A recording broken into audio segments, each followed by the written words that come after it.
Ito ay sapagkat sinasabi ng ating Panginoon na sa huling paghukom ay pagbubukurin niya ang mga tao tulad ng ginagawa ng isang pastol sa mga tupa at mga kambing. Sa ating makabagong daigdig kasi, lubhang pinahahalagahan ngayon ang konsepto ng inclusivity dahil sa makabagong pamamaraan ng komunikasyon at transportasyon. Nagmimistulang isang maliit na nayon na lamang ang buong daigdig. Ang tawag natin dito ay global village. Dahil dito, naghahalo na ang iba't ibang mga kultura at relihiyon. Kaya nga, wala nang pagtatangi, wala nang pagbubukod ng mga tao. Ang lahat ay dapat kasali at walang maiensyang wera. Ang katatapos lamang na Miss Universe ay maliwanag na halimbawa nito.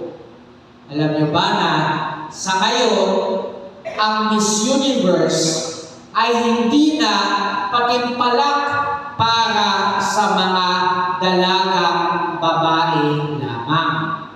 Kasi pwede nang sumali ang mga lalaking binabae at maging ng mga babae may asawa at may anak. At sa ganitong paraan, nawawala na ba ang tunay na kahulugan ng titulong Miss Universe na nangangahulugan, well, babae, dalaga. Kaya nga, Miss, hindi Mrs. Ganun din naman, Miss, babae.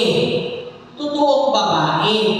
Yung nanganganak, yung may matris, hindi lalaki na nag-aakala na siya ay babae.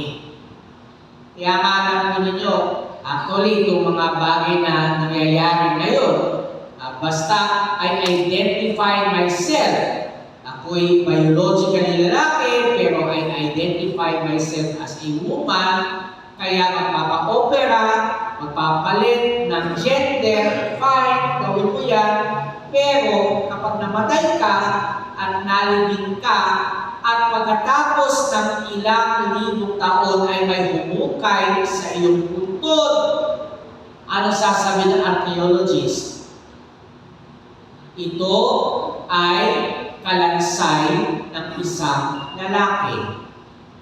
And mind you, sa muling pagkabuhay, ikaw ay muling mabubuhay na isang lalaki. Kaya ka hindi mo gugustuhin mabuhay ng walang hanggan. Kasi gusto mong maging babae, pero wala kang magagawa sa buhay na walang hanggan, ikaw ay isang lalaki. Gusto mong maging lalaki, pero ikay babae, pero magbibihis lalaki ka, pero sa bandang huli, sa buhay na walang hanggan, ikaw ay magiging babae. Kaya kasi matiwakal ka na lang sa kabilang buhay.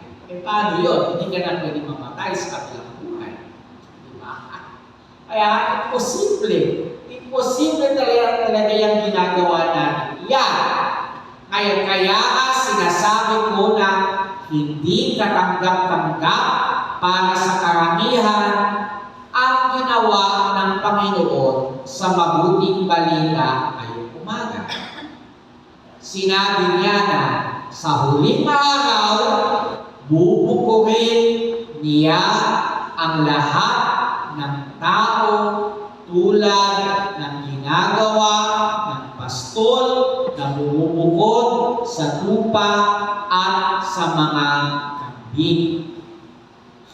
Ginagawa ng pastol ang pagbubukod na ito dahil magkaibang hayop naman talaga ang tupa at ang kambing.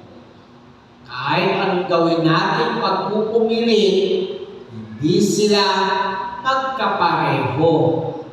Kaya hindi naman, kahit anong gawin natin pagpupumilit, ang lalaki ay lalaki at ang babae ay babae. Ang tupa ay tupa at ang kambing ay kambing. Hindi sila magkapareho, kaya hindi sila dapat magsamahan. Mas madali daw alagaan ang mga tupa kaysa mga kambing dahil ang mga tupa ay masuburi.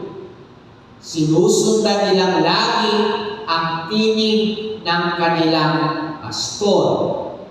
Subalit, matitigas naman daw na ang ulo ng mga kambing. At ang pagkakaibang ito ang pagpapakita kung sino nga ba ang mga tunay na kabilang sa mga pinaghaharian ng Diyos. Ang Diyos ay naghahari sa mga sumusunod sa kanilang kalooban. Hindi niya may tuturing na bahagi ng kanyang pinaghaharian ang matitigas ang ulo na walang sinusundan kundi ang sarili lamang nilang kagustuhan. Hindi ba? Ito naman talaga ang kahulugan ng kaharian. Ang kaharian ay tinatawag na kaharian dahil may hari at ang utos ng hari ay hindi nababalik. Nagpapasakop sa kapangyarihan ng hari ang lahat ng kanyang pinaghaharian. Pinapakita natin ang pagpapasakop natin kay Kristong Hari sa pamamagitan ng paglilingkod sa Kanya. At yun ang tanong, paano nga ba pinaglilingkuran ang Kristong Hari?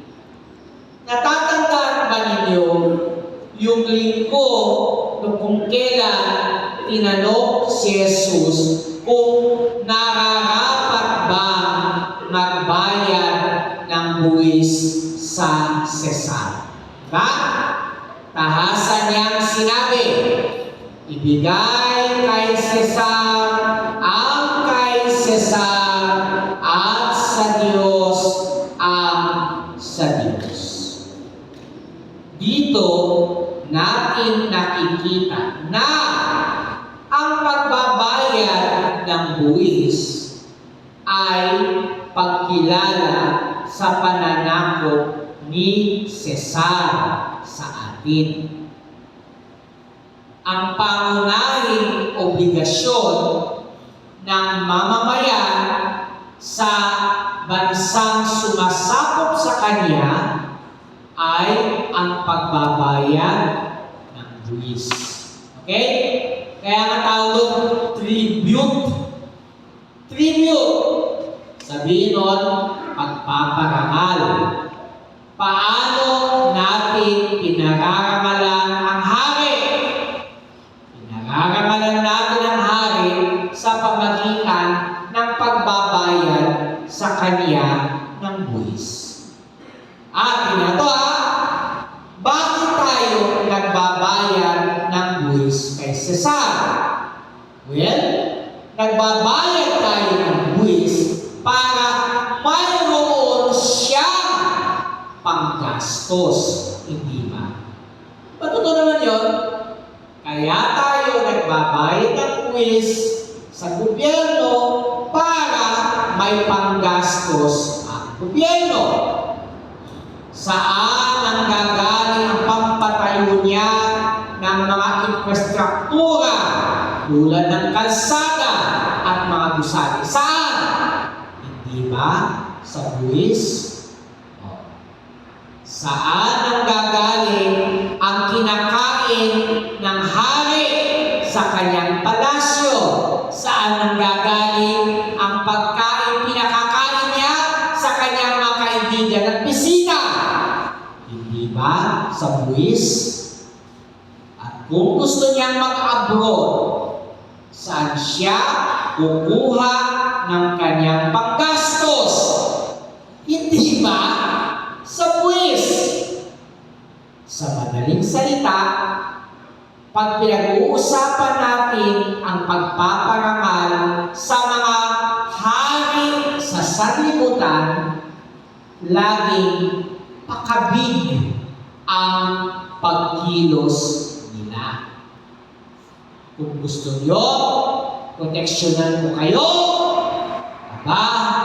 kailangan bigyan nyo ako ng panggastos para maibigay ko sa inyo ang serbisyong hinihingi ninyo.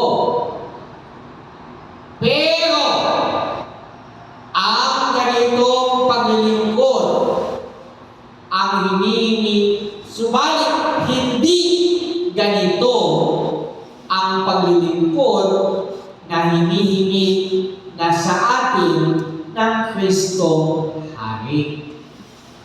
Pansinin ninyo Christ the King does not require us to pay Him taxes. Instead, He requires us to pay it forward. Ulit Christ the King does not require us to pay Him taxes. Instead, He requires us to pay it forward.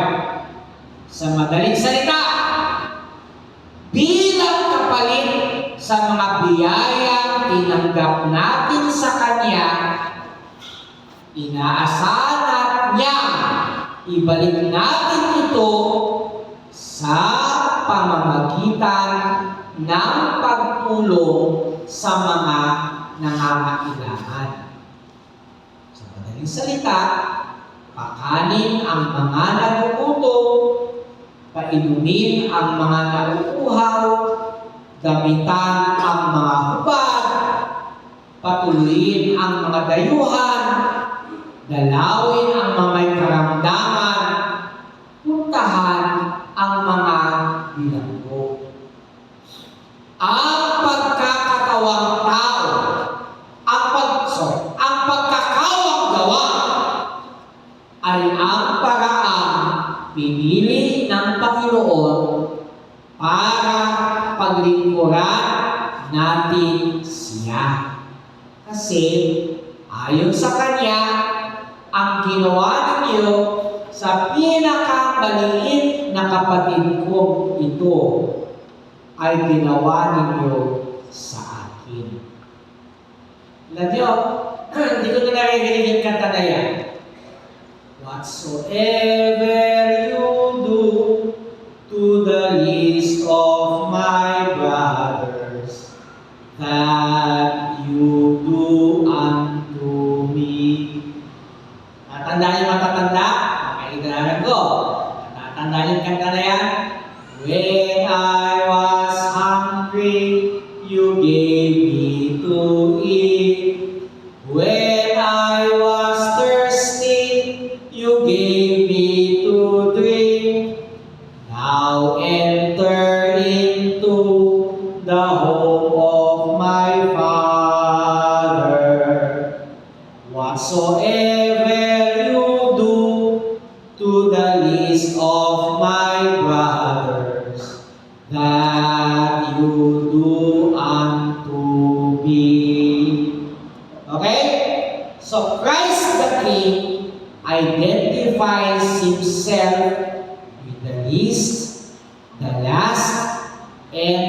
the lost. Ang paglingkuran, ang pinakamaliliit, ay tinuturing niyang paglilingkod sa Kanya. Dahil sa magandang kanta niya, Jesus na aking kapatid. Punta ko naman lyrics sa maganda yun. Jesus na aking kapatid. So sa taon natin nakikita si Jesus sa mga taong nangangailangan sa mga kapuspanan. Kapag tumutulong tayo sa mga nangangailangan, pinaaabot natin sa kanila ang pagkalinga ng Kristo Hari. Sa pamamagitan ng ating pagkakawang gawa, tinutupad ng Panginoon ang pangako na binitawan niya sa unang pagbasa. Sabi niya, kung paano hinahanap ng paskol ang kupa niyang nawawala, gayon din, hahanapin ko ang aking mga kupa. Ako mismo ang magpapaskol sa kanila. Ako ang hahanap ng kanilang pahingahan. Hahanapin ko ang nawawala, ibabalik ang nalalayo, hihilungin ang napilay, palalakasin ang mahihina, babantayan ang mga malulusog at malalakas. Ibibigay ko sa kanila ang kailangan nilang pagkain. Paano ibibigay ng Diyos sa nagugutom ang kailangan nilang pagkain? Babagsak ba ang tinapay mula sa langit? Hindi. Paano ibibigay ng Panginoon sa nagugutom ang kailangan ng pagkain? Ang sagot, uutusan niya tayo ng kanyang pinaghaharian na magbigay ng pagkain sa mga nagugutom. Hindi po uulan ng tinapay. Hindi po uulan ng mineral water. Hindi po uulan ng damit. Hindi uulan ng gamot.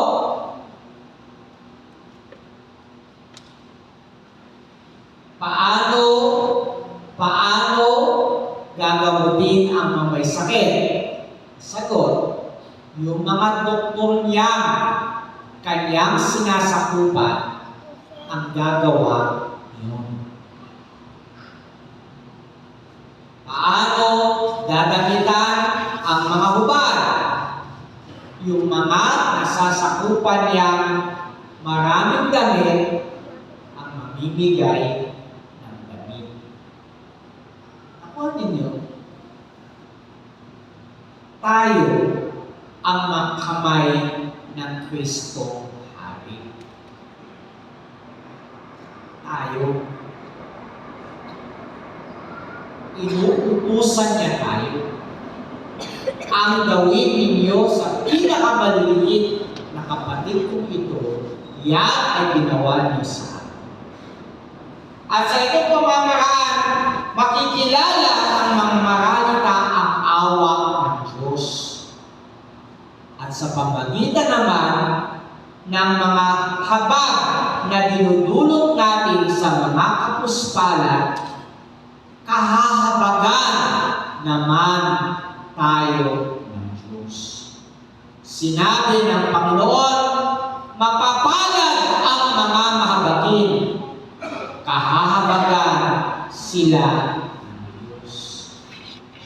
Ang pagkakawang-gawa ay nakapagpapatawad ng maraming kasalanan. At kung mayroon mang isang bagay na kakailanganin natin sa huling araw, yan ay ang awa ng Diyos. Sa dami kasi ng ating mga kasalanan, Kailangan natin ang kapatawaran ng Diyos para makapasok tayo sa Kanyang kaharian. Kaya, ngayon pa man, maging maawain na tayo sa isa't isa. Magpakita tayo ng habag, lalo na sa mga kapuspalan. Sa pamagitan ng pagkakawang-gawa, ipalaganap natin ang paghahari ng pag-ibig. Si Kristo ang hari ng pag-ibig. Ang Diyos ay pag-ibig. Ang Kanyang kaharian ay isang sibilisasyon na puspos ng pag-ibig. Ave Maria Purísima, sin pecado concebida.